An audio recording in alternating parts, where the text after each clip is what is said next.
Masaya po kami unang-una dahil po nagugustuhan niyo po ang mga pinapalabas namin araw-araw.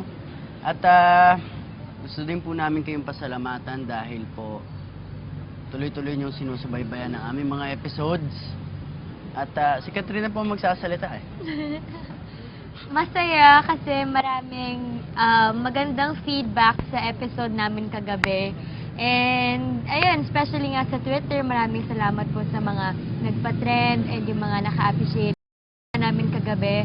So, yan, sana subaybayan nyo yung season 2 namin ng Got to Believe dahil mas maraming twist and may mga ibang characters na papasok na kailangan nila abangan. At gusto din po namin pasalamatan yung director namin, si Direk Cathy.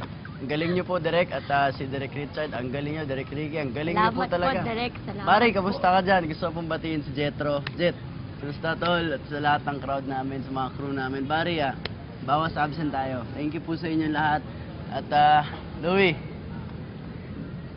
And mga kapamilya, abangan niyo po mamayang gabi ang season 2 ng Got to Believe. Simula na po yan mamaya.